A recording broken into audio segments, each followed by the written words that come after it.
Pittsburgh!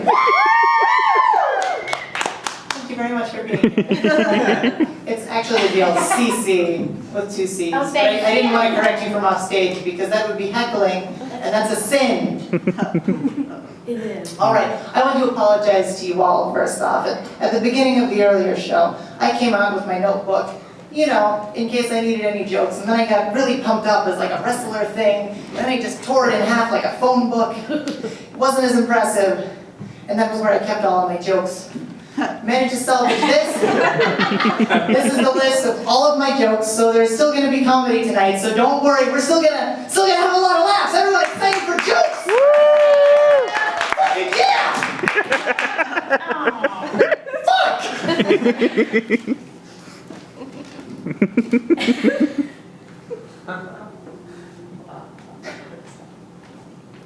It's gorgeous weather today, isn't it? It's been very nice. We almost walked here, but then I remembered, fuck walking. Could we start with a, well, sorry. I'm Abby Denton, that's the beginning. Could we start with a round of applause for the Senna plant? It keeps things moving. It keeps you digesting. The Senna leaf, with fronds like these. Who needs enemas? Thank you very much. So, you know, I've been having a pretty good time lately. I finally told my partner about my schoolgirl fantasy. You know the one where you sit alone at lunch, stress over math, and feel ashamed of your body? Yeah. It's probably going pretty well. I guess we're doing like the role-playing thing. Like, you know how everyone is like that person in their third period English class who never says a word to them and doesn't even know their name?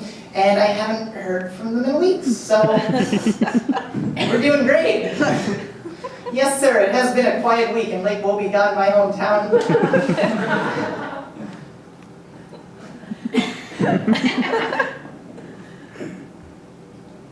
Anyone else's mom ever put onions in him? No. I'm terribly sorry. I don't know what's going on here. I'm not here to tell jokes. I got confused. I'm here to talk to you all about phallocentricity and not talking to the microphone very much because I'm not very good at this and because phallocentricity. Phallocentricity is the idea that our culture, for the slow ones in the audience, the idea that our culture and our language centers things around man as a normal state and woman as an unusual state. Even grammatically we see this with the word man and then the modifier of wo added, which I guess is Latin for not. Well, anyway, we see this all over the place. We have Pac-Man, but then we have Mrs. Pac-Man. Not Pac-Lady, not Pac-Strong Independent Woman, no. Mrs. Pac-Man, thank you. They didn't even get married until the end of the thing, so, you know, the title gives away the whole twist. I don't like it very much. But, you know, this happens even linguistically. You know, I don't know if you've noticed, we're currently sitting at the base of a giant erection. Architecture, another case where phallocentricity reigns supreme. Isn't that just a kick in the pants, huh? You know, we can't escape these things. I'd like it noted that the least sexist society on Earth, mathematically, would be the hobbits, because they live underground in hills. They don't build these huge buildings. I think you Earth people call them those.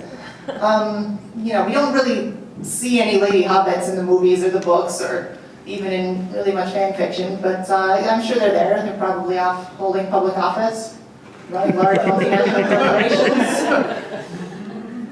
doing it for themselves. Doing it for themselves. Anyway, suffice all that to say, I want to tell you all about pornography. We have a term that comes from pornography and which was popularized by, I think, Clerks, which, surprise, a fat beardy guy doesn't have a really good attitude about women. This term is chicks with dicks, and I object to this as phallocentricity, and I think you all should agree. So I encourage you in the future to refer to them as chicks not blessed with a sacred yoni. That's yoni, a mystical term for the vulva, not to be confused with Yoni, the pianist. The less we can talk about penis too, the better. They sound similar. Stick with me, kid, I'll teach you things. Anyway, I don't know if you all are depressed enough about the world yet, but I want you to consider there are people alive today who will one day die. Yes. There are people today who have pubic hair today, who will one day die and go to heaven, And they will have to proudly announce to the angels, my greatest accomplishment in life was going on YouTube, critiquing anime, and talking over footage of Super Mario Brothers. There are people who make livings doing this. You look young. Are you responsible for this? I only look young. Oh. Well, at least you do that very well.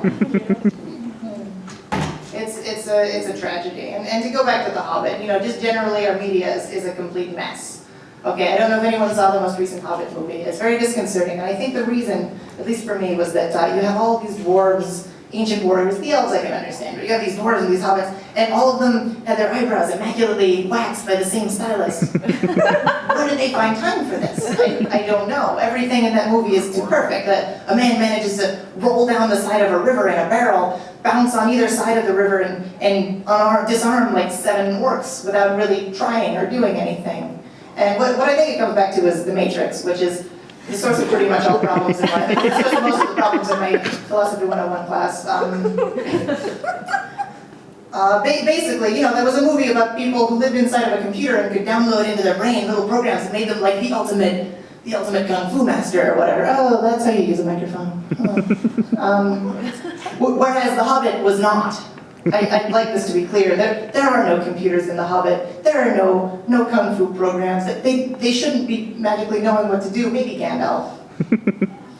But anyway, this is the problem. The only thing we should have taken from The Matrix was that thing where they'd like do one moment in time and do a bunch of shots around it, and they should have taken that to porn and show like a lady finally getting to dodge. It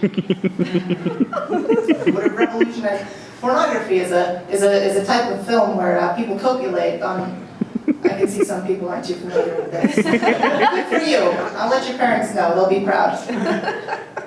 Anyway, this is the same note. That whole end of the 90s kind of destroyed movies in general.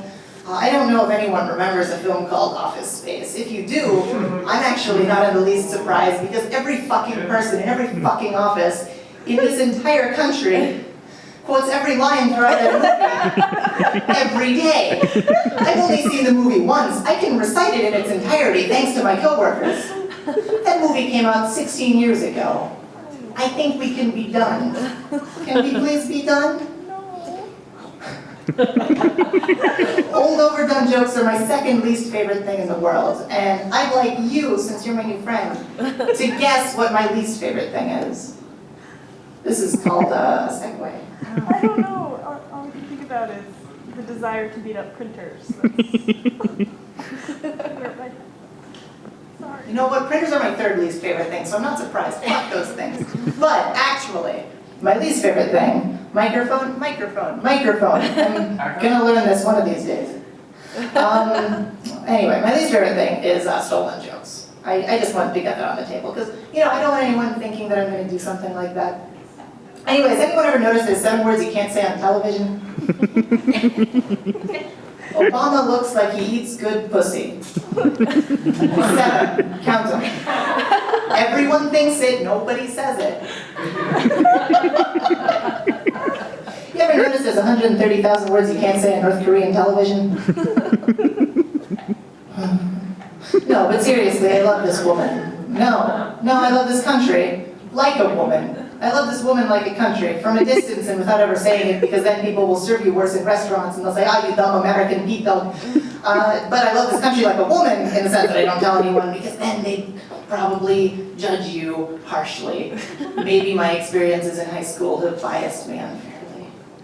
Anyway, America #1, am I right? Am I right? Our job market isn't doing so hot right now, but the unpaid internship market is through the fucking roof, right?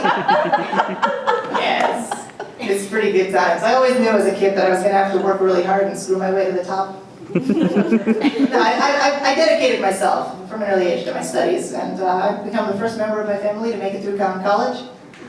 I mispronounced clown. But, that was my clowning. I'm really good at mispronouncing words. It was the microphone. I've completely forgotten where that was going. Does anyone want to hear about veganism? How about this guy? This guy wants to hear about veganism right here. Woo! Of course I do. You should cheer louder. Make me feel. Thank you. Who's Thank you. You're welcome. You're the best host ever. Bless you. Bless you. So, for some reason, most of my friends are anarcho-vegans.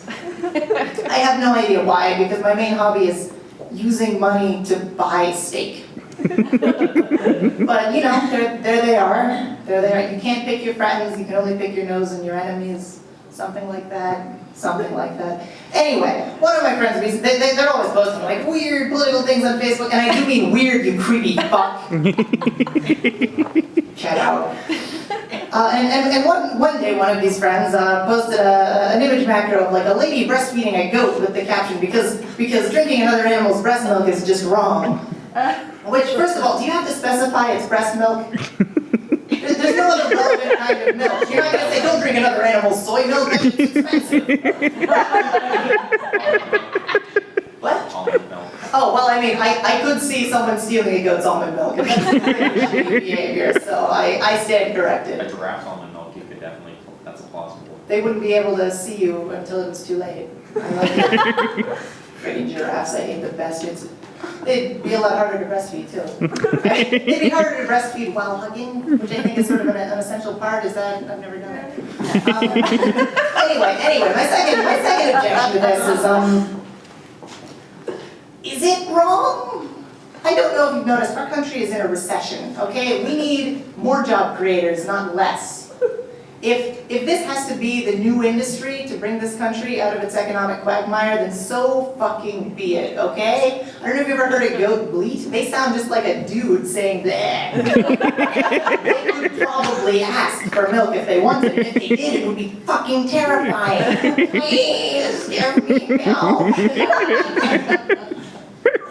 Let's change the subject so rather than here. I'm gonna need a hug after this, so let's be ready.